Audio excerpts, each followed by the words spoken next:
Question second है, find a quadric polynomial each with the given numbers as the sum and product of its zero respectively. ठीक है, मतलब कि हमें क्या दिया है, सम दिया है और इसका प्रोडक्ट दिया है। जो हमने पहले क्वेश्चन में फाइंड किया था, इस बार उसने हमें क्या दिया है, पहले से दे के रखा, और इस बार क्या बोल रहा है, फाइंड अ क्वाड्रिक पॉलिनोमियल। ठीक है, इस बार हमें इक्वेशन फाइंड करके दिखानी है। ठीक, तो देखिए इसको हम किस प्रकार से करेंगे। तो हम लिखेंगे solution, let alpha and beta are the zeros of the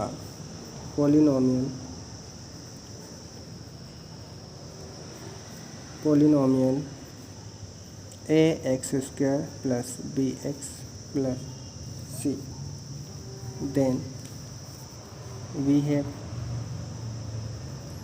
ठीक है, हमने क्या मान लिया है, देखिए हमने मान लिया है let alpha and beta are the zeros of polynomial. हमने माना कि ये हमारे जीरोस हैं और ये हमारे जीरोस हैं, तो उस समय जो हमारा पॉलिनोमियल इक्वेशन है वो क्या है, a x square plus b x plus सी।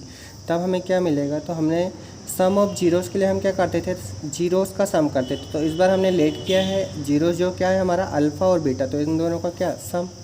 तो देखिए सम हम क्या करते थे, सम हमने लिखा alpha beta, sum of zeros के लिए हमने क्या लिखा, अल्फ़ा बीटा, और इसकी वैल्यू हमें दी हुई है, देखिए दिया है ना सम, तो कितना 1/4।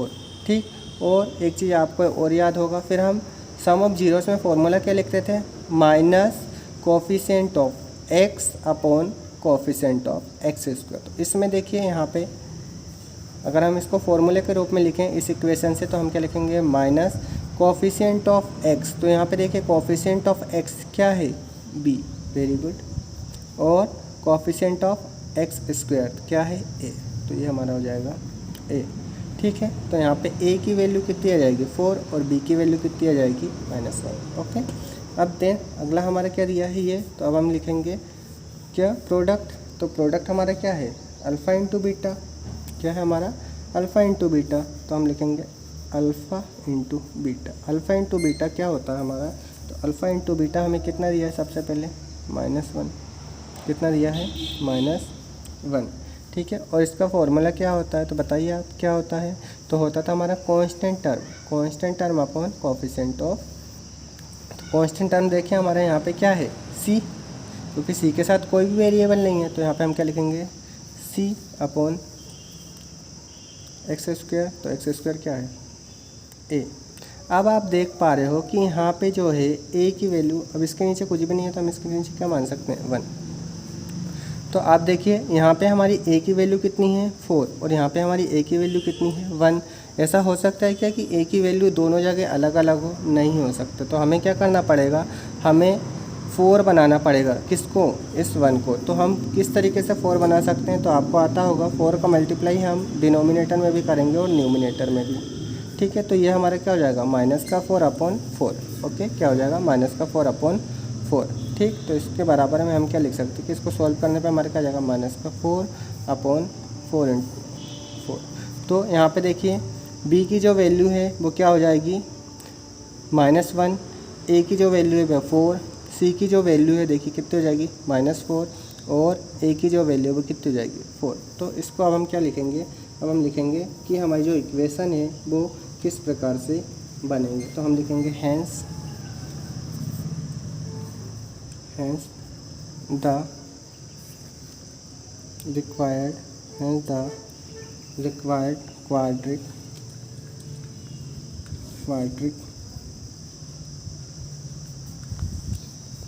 पॉलिनोमियल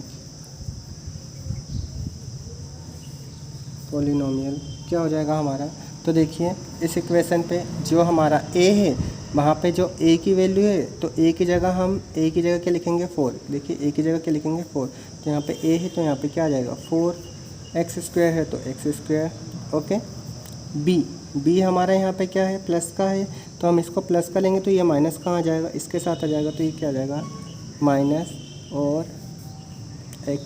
क्योंकि हम 1 को नहीं लिखते हैं। ओके, उसके बाद हमारा जो c है, तो c देखिए कितना है -4, तो यहाँ पे क्या जाएगा -4।